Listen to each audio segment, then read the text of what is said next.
Beware of false prophets who come to you in sheep's clothing, but inwardly are ravening wolves. Matthew 7:15. Scripture tells us to judge by the fruit, not the branding, not the slogans, not the vibes. So when we look at movements like Turning Point USA, we should care about who's advising them behind the scenes. One of their council advisors is Paul E. Vallely, a former military intelligence figure whose work centered on psychological operations and mass influence. Vallely brought in Michael Aquino in 1980 to write From PSYOP to Mind War, The Psychology of Victory, a text explicitly about shaping belief, behavior, and societal thinking. This isn't about faith, values, or grassroots organizing. This is about mind war. That's why discernment matters. When political movements are guided by people trained in manipulation and psychological warfare, we should ask who's really being served. False prophets don't always show up looking evil. Sometimes they show up wrapped in patriotism, faith language, and saving the culture rhetoric. The Bible warns us for a reason. Guard your mind, test the message, look at the fruit, pray on this. And this matters because Aquino and Vallely didn't just write theory. They wrote out a strategic plan that openly argues for replacing traditional propaganda with deeper psychological influence, targeting belief systems, identity, and perception.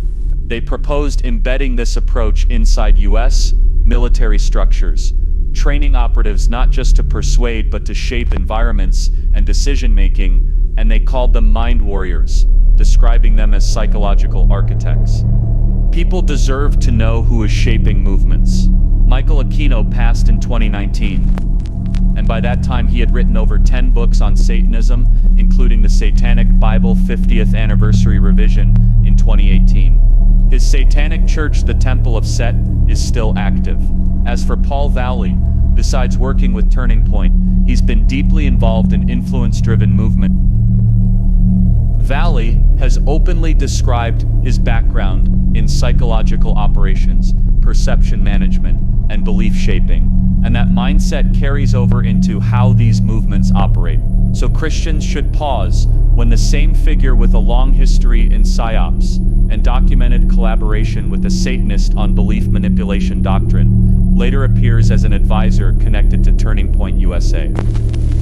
If we say ideas matter, if we say truth matters, then we have to ask why someone trained to view the human mind as a battlefield is allowed anywhere near organizations claiming to defend faith, freedom, and moral clarity.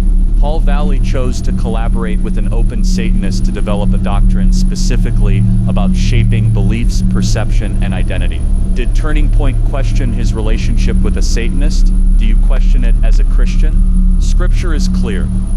Do not be deceived. God is not mocked. A man reaps what he sows. Galatians 6:7. And beware of false prophets. By their fruit you will recognize them. Matthew 7:15-16. This isn't about fear, it's about discernment. Christians are called to test the spirits, question the influence, and refuse to let strategy replace truth. The moment we justify manipulation, we stop standing on biblical ground and start playing a very different game.